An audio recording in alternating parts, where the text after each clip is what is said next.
Bien-aimés frères et sœurs en Jésus, que la paix soit avec chacun de vous. Amen. Pour notre méditation de ce jour, nous allons lire dans la première épître de Paul à Timothée au chapitre 1er, le verset 18. Avant la lecture, nous chantons à la gloire du Seigneur, ô nom divin, nom rédempteur.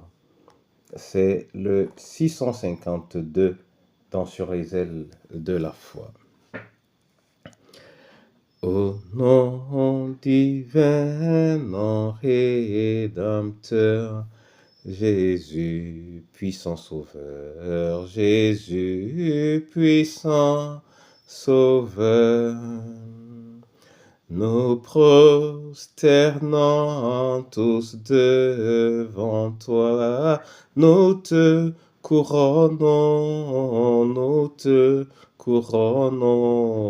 c'est toi, Jésus, c'est toi que nous couronnons, roi.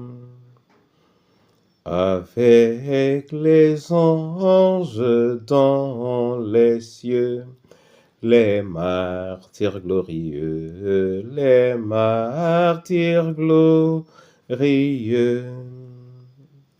qui jadis ont souffert pour toi, nous te couronnons, c'est toi, Jésus, c'est toi que nous couronnons, roi. Oui, Jésus, sois couronné par ta parole. Soutiens-nous dans ton couronnement. Au nom du Père, du Fils et du Saint-Esprit. Amen. 1 Timothée 1, verset 18. Là, il est écrit: Timothée, mon enfant, voici l'instruction que je t'adresse, conformément aux prophéties faites précédemment à ton sujet, t'appuyant sur elles, combat le bon combat. Amen. Frères et sœurs en Jésus, la première chose que nous pouvons remarquer ici, c'est que des prophéties ont été faites à propos de Timothée. Il les connaît, l'apôtre Paul également. Il y fait allusion, lui l'apôtre, au moins 2 autres fois. Et nous pourrons nous poser la même question pour nous. Y a-t-il une prophétie qui a été faite pour toi, pour moi, pour l'autre? Est-ce que nous sommes entrés en connaissance de cette prophétie? Mon frère et ma sœur, avec la multiplication par ailleurs de ce qu'on appellerait de faux prophètes,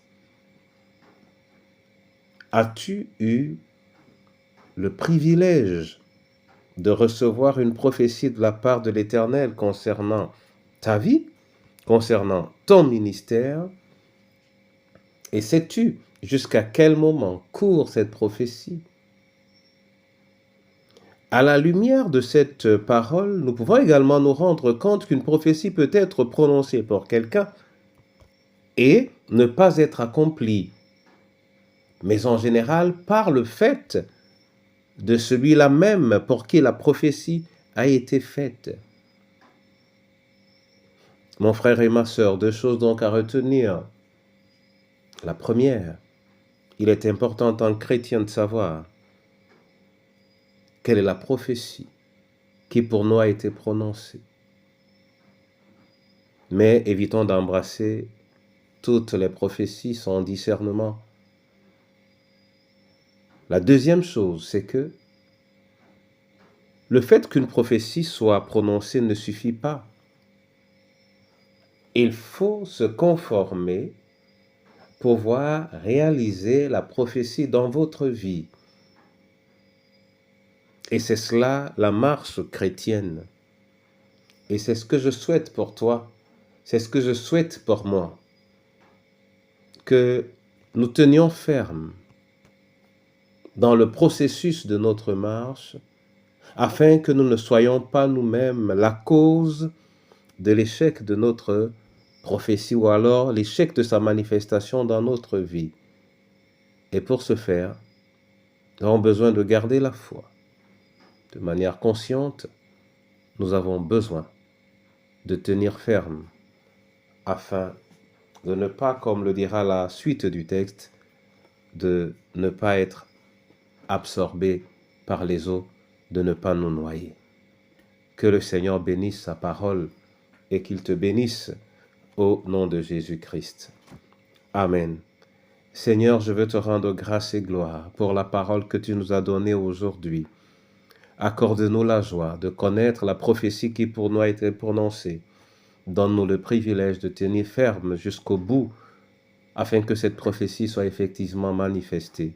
Seigneur, je veux te prier pour le renouvellement de chacun d'entre nous, le renouvellement de la veuve et de l'orphelin, le renouvellement, Seigneur, de nos enfants, le renouvellement des adultes, le renouvellement dans les cœurs des prisonniers, dans les cœurs des malades, le renouvellement dans les cœurs des éprouvés. Je te prie, Seigneur, pour chacune de nos familles. Donne-nous d'avoir une racine fondée sur ta parole et que ton Église soit ce qu'elle se doit d'être, un pôle, sinon le pôle d'influence pour le monde tout entier dans la perspective de la marche chrétienne. Illumine notre jour de tes prophéties et donne-nous de nous appuyer sur les vrais au nom de Jésus. Amen.